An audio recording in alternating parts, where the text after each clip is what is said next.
Yes, hello students. We were doing chapter number 8, cell structure and functions. We have did discovery of the cell, who discovered the cell theory. Then we did about unicellular and multicellular organisms. Now today we'll be doing the cell structure and function. As I told you that animal and plant cells, they are divided. They have three main structures. Okay? The three main structures that we are going to do is, now the first structure that we are going to start is the cell membrane.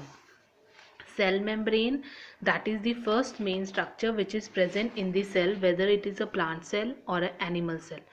अब जो cell membrane है, that is what is a cell membrane? It is a thin outer covering of a cell.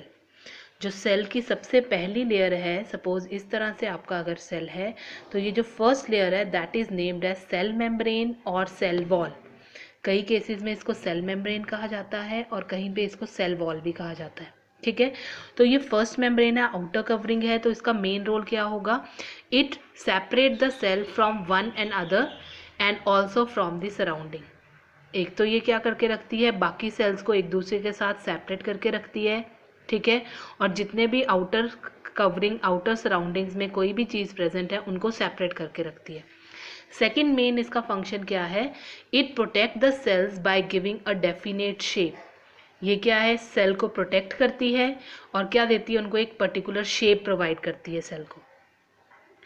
Next, it allows necessary substances to pass through it. Necessary substances का मतलब है जो भी cell को required है, water, minerals और बाकी ज़रूरी सब्सटेंसेस, उनको ये अलाउ करती है कि वो अंदर जा सकें और जो भी वेस्ट है वो बाहर जा सके. ठीक है, अब प्लांट, जैसे कि मैंने बताया सेल मेम्ब्रेन या सेल वॉल, प्लांट सेल के केस में क्या प्रेजेंट होती है? Cell wall. लेकिन एनिमल सेल के केस में ये सेल वॉल जो होती है वो एब्सेंट होती है. सिर्फ क्या प्रेजेंट होती है? आपकी सेल मेम्ब्रेन ही प्रेजेंट होती है. सेल मेम्ब्रेन किसकी बनी हुई है? It is composed of proteins and lipids. Cell membrane is composed of proteins and lipids. और सेल वॉल जो है वो किसकी बनी हुई है? That is made up of cellulose. Clear? याद रखना आपने, सेल मेम्ब्रेन किसकी बनी हुई है? आपकी प्रोटीन्स और लिपिड्स की. और सेल वॉल जो है वो आपकी बनी हुई है सेल्यूलोज की. नाउ सेकेंड जो मेन बेसिक पार्ट है सेल का, दैट इज द साइटोप्लाज्म. ये क्या है? It is a jelly like substance which is present inside the cell. ठीक है, सेल मेम्ब्रेन या सेल वॉल के अंदर जो दूसरा सब्सटेंस प्रेजेंट होता है दैट इज साइटोप्लाज्म. ठीक है, ये जेली लाइक होता है which is present inside the cell. अब इसके अंदर जो है स्मॉल ऑर्गेनेलीज प्रेजेंट है, जिनके बारे में हम आगे डिटेल में पढ़ेंगे. All organelles that are present inside the cell and they are named as cell organelles. और वो किसके अंदर प्रेजेंट है? साइटोप्लाज्म के अंदर प्रेजेंट है. ठीक है, उस जेली लाइक सब्सटेंस के अंदर डिफरेंट सेल ऑर्गेनेलीज प्रेजेंट हैं आपकी. ठीक है, और जितने भी all the chemical reactions, functions of life, वो सारे कहाँ पे होते हैं? आपके साइटोप्लाज्म. मतलब साइटोप्लाज्म का मेन फंक्शन क्या है आपका? All the chemical reactions and functions of life that takes place in the cytoplasm.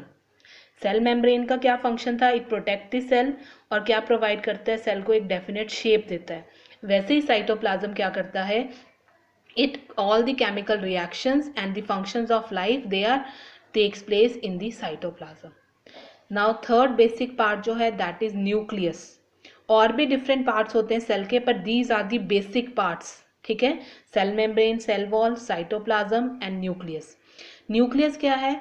It is a spherical shaped structure which is present in the centre of the cell.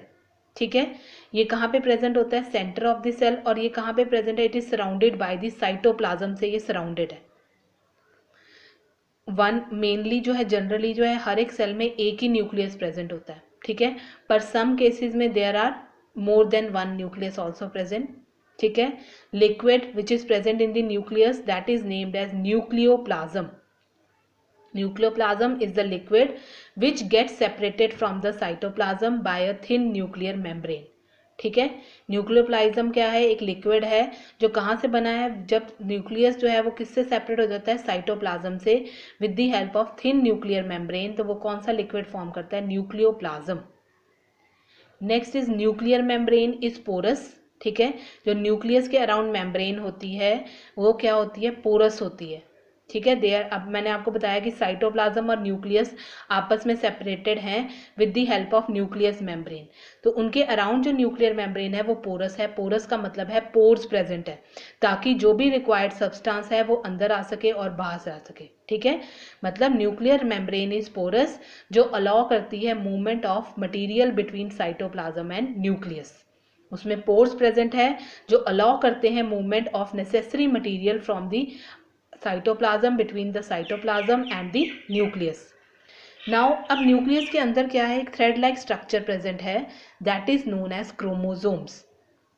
Small spherical thread like structure present है, जिनको क्या नाम दिया इन्होंने, chromosomes, which are present inside the nucleus.